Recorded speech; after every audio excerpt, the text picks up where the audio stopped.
We did eventually know we were surrounded, but we've been surrounded before. We didn't know this thing was 60 miles wide, but they didn't tell us that yet. I'm glad they didn't tell us. The stubbornness of somebody who didn't believe that he could be attacked. And they said, you bloody idiots, we stand here. You clean and sanitize it and make it sound glorious, and Hollywood makes it look pretty good, but it's a little different when you're a part of it.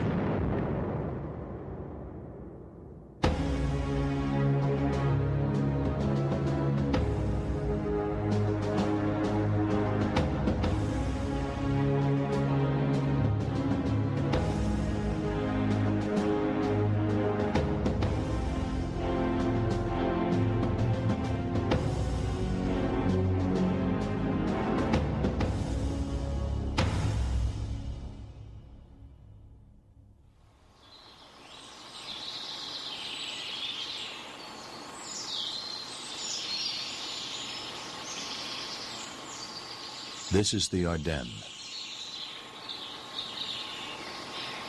Its dense forests still bear the scars of an army once encamped here.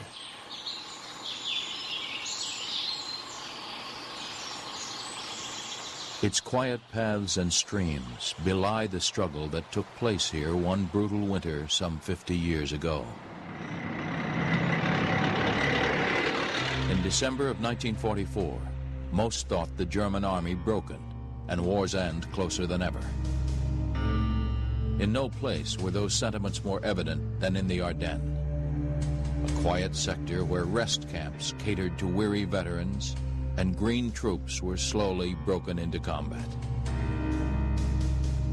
None suspected that Hitler's plans for the greatest counteroffensive of the Western Front were nearly complete.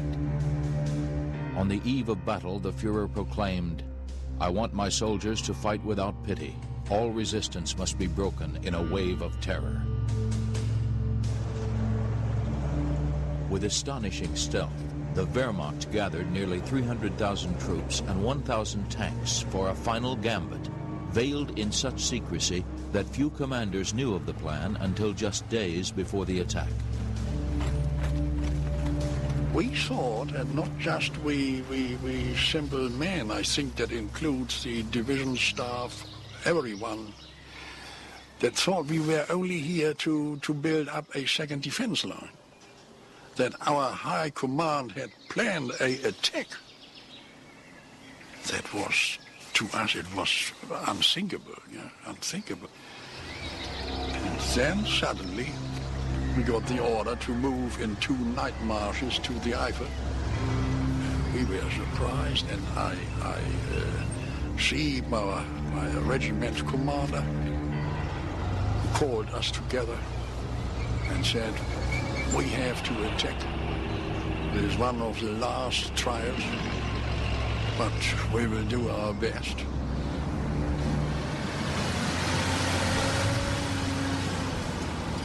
As 1944 drew to a close, the slogan for the 86,000 American troops in the Ardennes was "Home by Christmas." We had no concept that there was going to be a German attack. So when it came, you think this is some little minor attack or a diversionary thing or something to irritate us, that's all. The launching point for the attack was here at the Siegfried Line on the Belgian border. The German plan was to drive through the thinly defended Ardennes, cross the Meuse River, and capture Antwerp, splitting the American and British front and inflicting such unacceptable losses that the Allies would sue for a separate peace.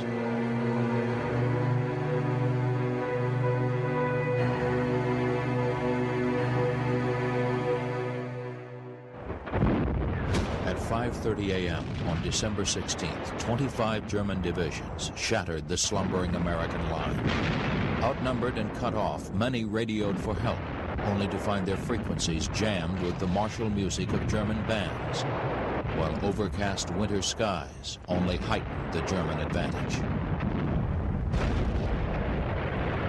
The success that we had was mostly based on the fact that the enemy aircraft could not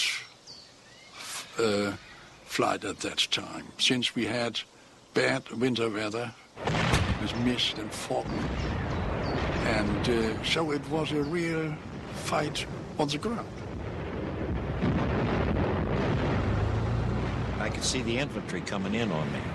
And I had caught a patrol earlier out in an open field and cut them down. And then, by then, there were so many coming, I knew we couldn't do it. We were about to be overrun. And I might mention something, too. All German weapons seem to have a fear-inspiring sound to them. Their machine gun doesn't go like that. It goes rip, rip, rip, like you're ripping cloth, you know, like, zing, zing. The massed waves of the attack overwhelmed forward units, some firing at such close range that enemy infantry toppled dead into American foxholes. Adding to the panic, word quickly spread of German troops infiltrating the lines, dressed as Americans. It started as a rumor, and then we heard it that the Germans were dressed in American uniforms and had American vehicles. And I tell you, we were scared, spitless. The fear of this thing, of not knowing who it might be. And if you saw an MP in the middle of the road, why, you began to suspect that he might be a German, sending you off in the wrong direction. So you challenged everyone. For Belgian civilians caught in the onslaught, tensions often turned deadly. Loyalties varied from village to village, and before battle's end, many would pay for their allegiance with their lives. One night, I heard a noise, and we were widely scattered, and I went over to the platoon on my left. Lieutenant Fisher was over there. And I said, let's investigate that. And we went over to the road and stopped a German farmer, or a Belgian farmer, had a horse and wagon. And I thought, this is mighty peculiar. Here we are with, right in the middle of this area, and here's this guy going through. They were always pretty casual about the fighting because they've lived in that through their lifetimes. But this I just couldn't believe, and I looked in the back, and there was straw on the back of that, and I pulled that straw away, and there was these hot food carriers like our own army uses, and this guy was taking food through. And he only could be taking it to Germans, that's all. And, so we took care of him, and then the horse bolted, and all night long that horse was bolting here and there during the firing and dragging that wagon after him. As the American front collapsed, thousands of GIs fled to the rear. Units that stood and fought were decimated. In those first days, more Americans fell into captivity than any time since the surrender of Bataan. The Germans had knocked a bulge in the American line 60 miles wide and deepening every hour. But in the northern and southern shoulders, Allied forces held firm. While in between, small groups of determined GIs began denying Hitler's armies the one thing they could least afford to lose: time. We'd been in there from September on. We knew all the bridges and the road and that real well. And we knew where would be the ideal places to stop him, and we knew the bridges where his tanks were too heavy to cross, so we stopped him at the strategic spots. And the Ardennes was a great place for defense against tanks because the armored columns couldn't go through the woods and the forests. They had to stay on the road net. So if you took the road net away from them, they were in trouble.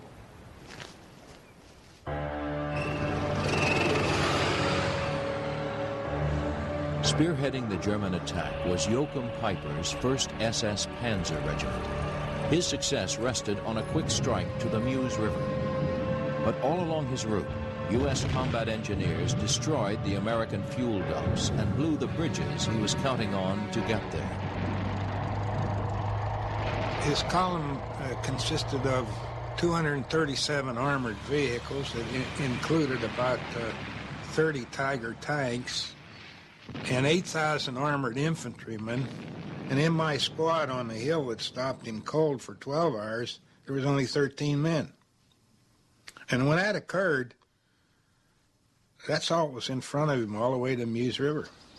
Yeah, you can't say it surprised us. It was really the stubbornness of somebody who didn't believe that he could be attacked. Or they said, you bloody idiots, we stand here. And that was my impression. Even the infanterists in their small holes or behind buildings, they stood so stubbornly.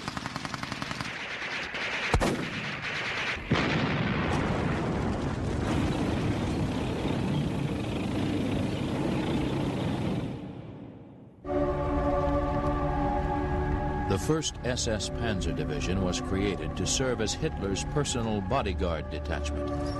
On the Eastern Front, this crack unit once executed 4,000 Russian prisoners of war in a single day. And as the assault began to falter, their Führer's instructions to wage a campaign of terror meant tragedy for the civilians caught in their path. They were frustrated because they felt that these civilians were telling the Americans where their tanks were and so on. So that's where really the massacre started. We found the bodies of 101 civilians, mostly women and little children. And one woman was pregnant, and they'd taken either a knife or a saber and just opened her up. Before battle's end, SS troops would take the lives of 111 innocent Belgian civilians. In all, some 2,500 would perish. At the same time, at a crossroads near a village called Malmedy, more than 100 American POWs were meeting a similar fate at the hands of SS Panzer troops. The Germans put them in a field, and some of the Germans went through and took their wallets and their rings and their watches, and some of them even took their boots. Then as the second part of the column came along, they fired on them with machine guns, and as they were standing with their hands in the air out in the field, and there was some 140 some of them, and as they fell, this part of the column went through their bodies, and if they were still alive, they shot them through the head with a machine pistol. Wasn't long before I heard the footstep coming in. I could even hear him walking across the ground. And it came over to, evidently to the fellow that was next to me that was moving around mortally. And the purpose of maybe finishing him off. And they fired a pistol and went through my right knee. And I don't know whether deliberately firing at me or at him. I'm more inclined to believe it was him, because part of his body must have been laying across my leg, and probably held the leg down, because I didn't move, I didn't moan, didn't do nothing the whole time he was there. And that's my reason for being here. I think the situation in Malmedy was such it stiffened everybody up and said, you know, I'm going to be a little tougher from now on, yes. And give no quarters. Some 40 miles to the south, at the little town of Bastogne, another legend was about to take its place in history. The intersection of 7 paved highways, it was the most vital road hub in the Ardennes. Denied Bastogne, the bulk of Hitler's armor would be hopelessly stalled. On December 19th, the men of the 101st Airborne and 10th Armored Division were rushed to the town, arriving just in time to be cut off and surrounded by the German juggernaut. Actually, we didn't sleep much. That's one of the problems. But the nights before that, I think we hadn't slept for about 30 hours, really slept, you know. You can't really sleep in the foxhole, you know. You can rest, but you can't sleep too well. And you drink a lot of coffee, and you just wait. The men of Bastogne wouldn't have long to wait. For the next 6 days, they endured repeated attacks. Given an ultimatum to surrender or die, they fought on.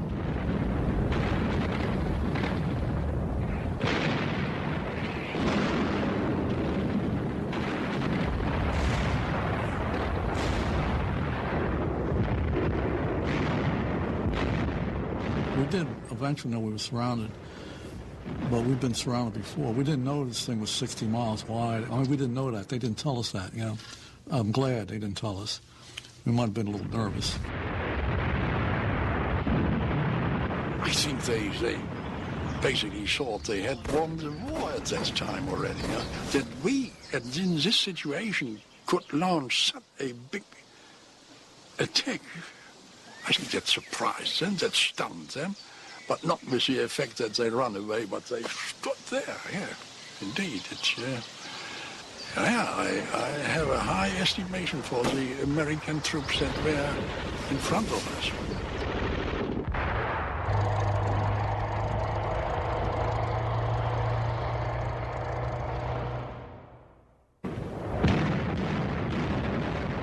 As the battle raged on, Americans all along the front held on to one common hope, that the skies would clear and the single most devastating Allied advantage would be brought to bear against the enemy.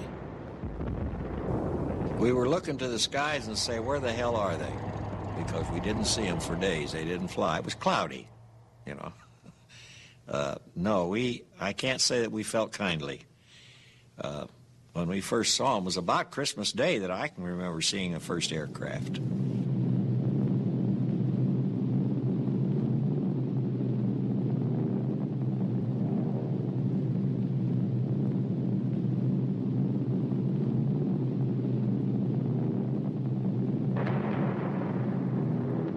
Things suddenly changed when on the 25 or 26 December the air cleared up, and when the aircraft came down, not just on the first troops or the tanks and so, but on the supply lines and so, that made it so difficult for us that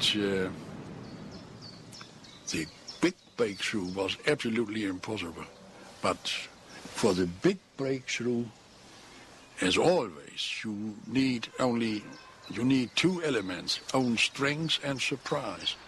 And after the mist had cleared, all surprise had gone, and the strength was on the side of the Allied, so you could have broken it up. Contrary to the official statements and the official readings, and this means at least many, many thousands of German soldiers, we know the war in Normandy, the Battle of Bulge, was decided by the American Air Force and by nothing else. They made movement in order to do operational and tactical steps just impossible. American air power and overwhelming reinforcements began to stem the tide. Near defeat had turned into an unprecedented opportunity, the chance to crush the last real strength of the German army in a vice of its own making.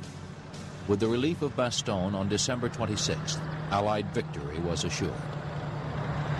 We outnumbered them. We overwhelmed them with tanks and half-tracks and cannons and shells and everything else. Just completely inundated them, covered them up with them. I came on the street and saw then a whole bunch of American tanks standing very nicely organized, one after the other, just letting the gun only pass the turret of the man in front of him. And these fellows were shooting all together, you know, on command, ostensibly. And the shock was that big that the welds on both sides of the front plate split open and we could see daylight within the tank. And then all of a sudden it was burning in the car and I cried to bail out, bail out, bail out. With their panzers wrecked or simply out of fuel, German crews began the long walk back home. By January, regiments that had entered the battle 5,000 strong were down to 500 survivors. Thousands fell into captivity, many fearful of suffering the fate they themselves had meted out to so many American POWs. The feeling you got was not of sorrow for him. You didn't think of whether he had a family or children or anything. The guy started a war. His country has taken me from my family, my home, and brought me thousands of miles over here, and And it's a satisfaction that I stopped one of them and he's not.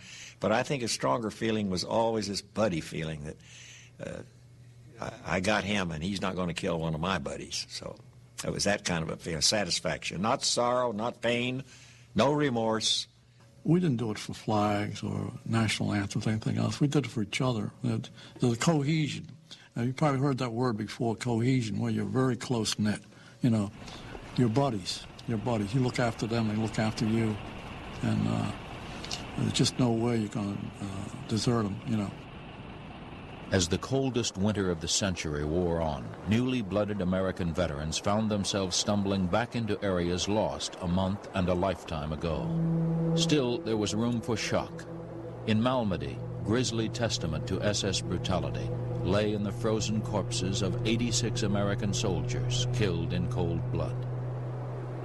There was 2 feet of snow on the bodies, and my men used mine detectors to locate the bodies. For 2 reasons we used mine detectors. The Germans had a want sometimes to put booby traps on American bodies. And so we used the mine detectors not only to make sure there were no booby traps there, but also to locate the bodies in 2 feet of snow by detecting the belt buckle or something like that. But it was definitely a massacre all the way. It was proved beyond any doubt that there was no massacre at Malmedy. I mean, beyond any doubt on the American side of people who really did dig into it. But the political setup and all the circumstances made it impossible to stand up and speak the truth. Many Germans have and still deny the atrocity at Malmedy and consider the trials at Nuremberg to have been fueled by vengeance, but most think the punishments were just. In all, 10 SS troopers involved in the massacre met the same judgment at Nuremberg. Sentences you to death by hanging.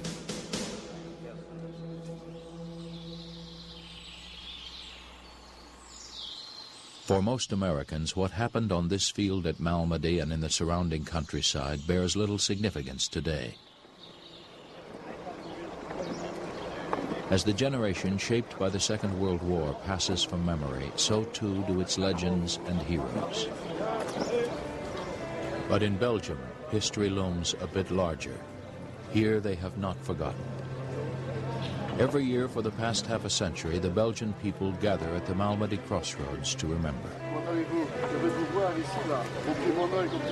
They come to remember the young men far from home who died here in a winter battle that saw more Americans killed than were lost to both sides in the Battle of Gettysburg.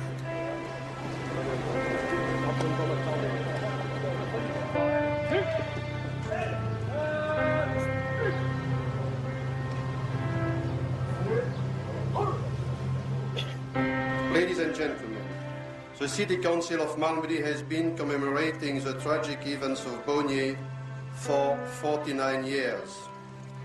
If we keep commemorating such events, it's first of all because we mustn't forget those who gave their life for our freedom.